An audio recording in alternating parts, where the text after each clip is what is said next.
Boa tarde. Muitíssimo boa tarde. Adoro esse tema.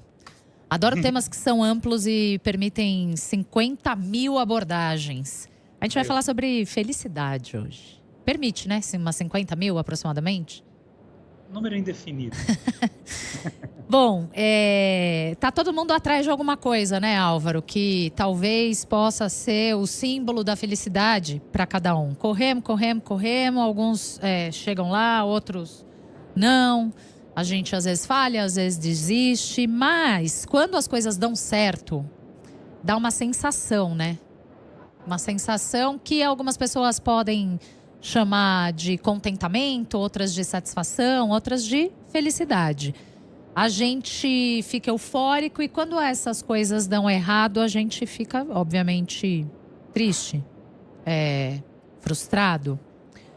O que parece mais difícil é encontrar satisfação e felicidade para além desses grandes objetivos que a gente coloca pra gente na nossa vida, né? Até tal idade eu quero ter feito tal coisa, sei lá. Eu nunca fui dessas, mas enfim, tem quem seja. Hoje a gente vai falar sobre isso. Como é que você vê a nossa situação, aqui no Brasil, né? Apesar de ser, de novo, um país super grande, com hábitos, culturas diferentes e tal. Mas quando a gente fala de sucesso e fracasso, Álvaro? Olha, eu vejo a condição como paradoxal. Essa, para mim, é a definição fundamental. Porque, olha só, a gente vive atrás de conquistas. E a gente sofre, a gente se esforça, até que, eventualmente, a gente chega lá. E quando a gente chega, não tarda para a gente se sentir vazios, sem propósitos. Então, existe um paradoxo essencial, que você corre sob sofrimento para chegar num lugar onde você basicamente saboreia o vazio. Aí, eu diria que a gente tem uma segunda discussão, tá? Essa para mim é a discussão simples. Eu acho que é óbvio isso. É óbvio que existe esse paradoxo, né? A gente corre, trabalha para atingir alguma coisa que invariavelmente vai fazer a gente pensar que o melhor da vida passou e passou nessa correria. Agora, a grande questão para mim é que agir assim, muitas vezes, na sociedade que a gente vive, tende a ser a opção mais racional, aquela que faz mais sentido quando a gente avalia de maneira ponderada as alternativas. Ou seja, não correr atrás não necessariamente vai significar uma vida melhor quando você tem que cuidar da sua saúde, você tem filhos, você eventualmente precisa apoiar os seus pais, irmãos, quem quer que seja, e aí é tudo muito sério, tudo muito duro. Quer dizer, não dá para a gente pintar um cenário no qual essas coisas não existem. Então a conclusão é que a maneira como a sociedade é organizada faz com que as coisas funcionem de uma forma em que a gente fica no sufoco, correndo, até a gente parar e sofrer com isso um vazio existencial, uma sensação de que, nossa, o que eu vou fazer com a minha vida agora? Uma sensação de perda de propósito, num contexto em que quando você pensar, então, quer saber, eu vou largar tudo e morar na praia, você não necessariamente está fazendo aquilo que vai te trazer mais felicidade, porque eventualmente você pode precisar de coisas no meio do caminho que vão fazer toda a diferença, e aí o sofrimento pode ser até maior. Então esse é o paradoxo que eu vejo. Por que então é tão difícil a gente imaginar a felicidade sem esses desafios que você falou? Não dá para ser feliz sem ter esse desafio? Olha, uma razão é a própria rotina, tá? O condicionamento cotidiano, a vivência do dia a dia dessa correria toda, ela nos afasta da maneira de pensar, do imaginário, dos exercícios cognitivos e afetivos, né, do pensar e sentir, que poderiam levar à construção dessas alternativas. A gente está longe porque a gente está sempre preocupados em fazer alguma coisa, em atingir um objetivo e evitar que algo dê errado e assim por diante. Então, por exemplo, a gente tem bem mais incentivos e tem bem mais prática em imaginar como a gente ficaria mais satisfeitos com um carro novo do que simplesmente olhando para a natureza. Ainda que, olha que interessante, um estudo bem famoso tenha mostrado que as pessoas mostram uma melhora no humor, na satisfação, índices de felicidades medidas, tudo isso maior quando elas passam um tempo em contato com a natureza do que quando elas compram um objeto como um carro, que inclusive fazia parte do próprio estudo. Então, a gente pode saber essas coisas cognitivamente, mas na prática não funciona saber. A gente continua sentindo que o melhor para a gente é conquistar alguma coisa material e prática. Então, essa é a primeira razão. A segunda é mais complicada. Ela tem a ver com a maneira como o nosso cérebro foi moldado pela história, né, pela evolução. Quer dizer, como ele funciona de dentro para fora. Vou trazer uma ideia um pouco estranha, mas eu acho que muito interessante. As emoções surgiram um dia no mundo. Elas têm data de surgimento.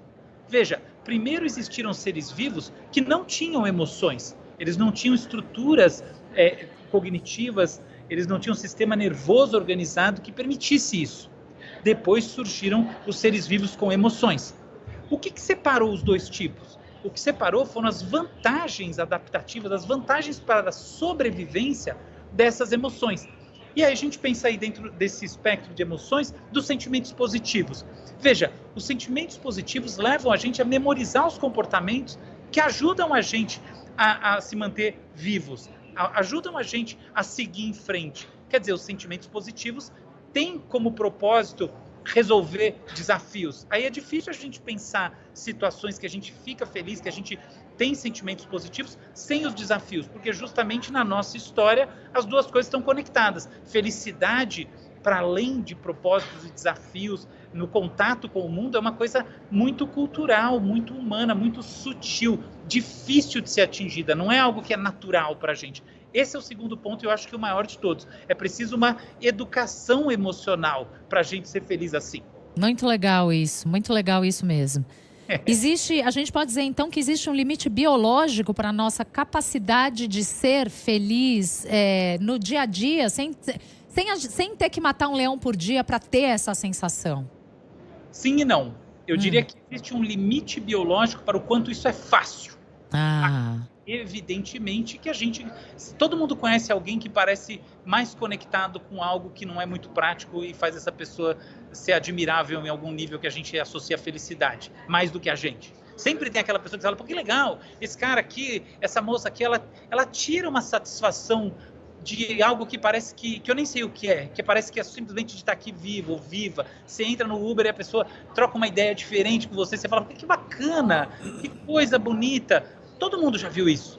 Então, isso existe. Agora, um amor à vida, né? Uma satisfação de estar ali no Uber, veja você. Pois é.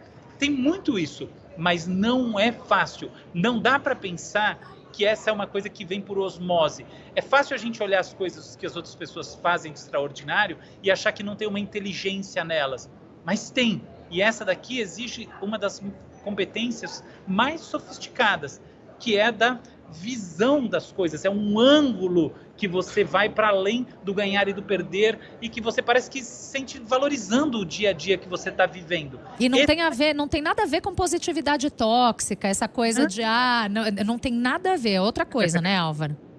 Eu nem tinha feito a associação de tão distante que está a questão.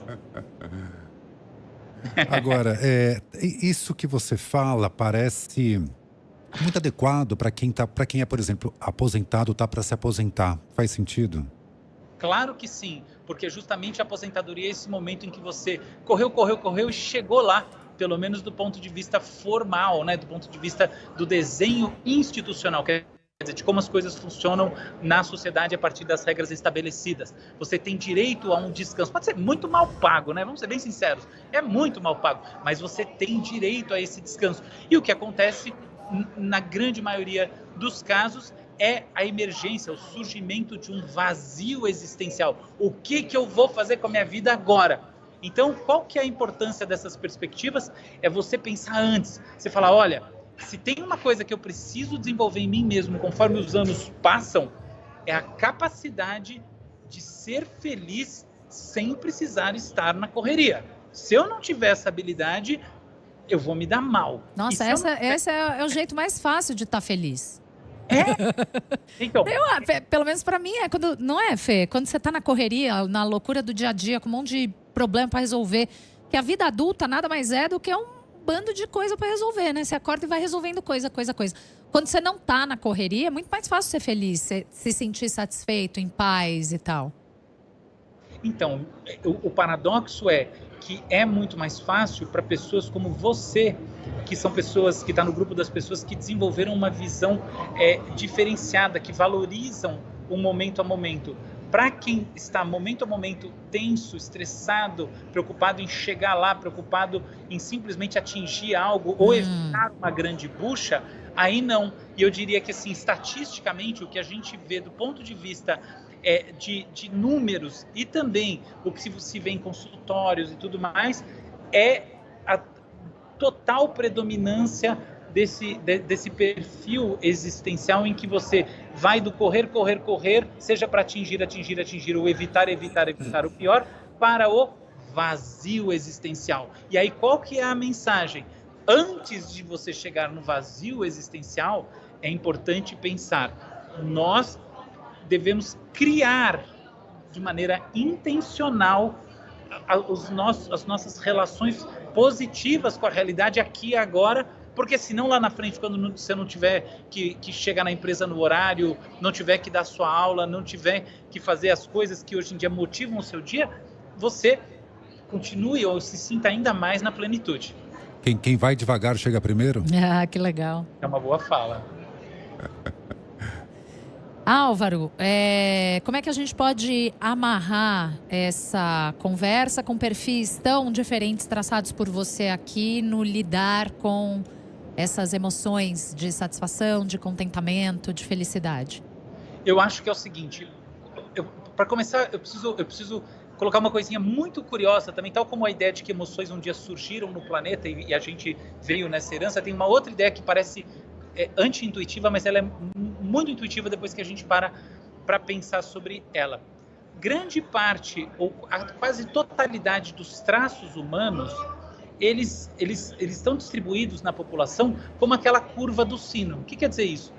A maior parte das pessoas tem um nível médio, tem algumas que tem pouco e tem outras que tem muito. É raro você ver, por exemplo, uma pessoa que tem excessivamente Buda e do outro lado vazio absoluto, tá? Por exemplo, a altura é assim, você tem gente que tem 1 metro de altura, você tem gente que tem 2,40 metros de altura, mas você não tem pessoas de 10 metros, nem 10 centímetros. Ela tem uma distribuição que a gente chama de normal. Então, olhando por esse ponto de vista, eu diria, todo mundo tem um componente que faz com que a vida seja vivida muito mais em função dos objetivos do que qualquer relação com o dia a dia.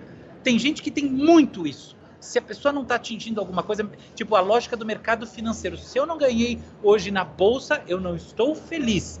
Não todo mundo que trabalha no mercado financeiro é assim, tá? Mas é que esse é um perfil que ajuda a ganhar dinheiro no mercado financeiro. E tem gente que tem isso bem menos, mas todo mundo está dentro dessa curva do sino. Então essa é uma questão universal. Então eu não acho que assim a gente tem que olhar simplesmente este perfil ou aquele perfil. Para todo mundo isso vale. O que acontece é que tem pessoas que efetivamente caminham para uma situação dramática conforme elas se aproximam da aposentadoria ou de qualquer forma, de qualquer mudança de rotina na qual elas vão deixar de ter as obrigações presentes. Aí que você tem uma questão. Quando você olha e fala, nossa, se eu não tiver que amanhã chegar às 8 horas no trabalho, eu vou me sentir um vazio humano, aí você tem um problema. E aí você tem justamente nessa percepção uma oportunidade de construção intencional, racional, baseada na sua inteligência, na sua força de vontade, de uma alternativa que te permita ser feliz sem ter que chegar lá às 8 da manhã. Perfeitamente. Álvaro Machado Dias conosco toda quarta-feira, nos fazendo pensar no nosso... Eu ia falar para onde vamos. Visões do futuro. Visões do futuro. Eu tô confundindo tudo os quadros. Tá ótimo, viu, Álvaro? Obrigada por hoje, um beijo para você. Tá correndo muito. Até a semana que vem. Mas pelo menos estou encontrando contentamento e satisfação nessas 3 horas que passo aqui. Transborda isso. Na verdade, vocês dois, eu acho que é isso que torna a tarde da nossa audiência tão boa. Porque no final das contas, a gente quer notícias, a gente quer ideias diferentes, mas a gente também quer viver um pouco desse espírito que nos faz felizes. Obrigada. Que bom. Obrigada a você, Obrigado, Álvaro. Até a Álvaro. semana que vem.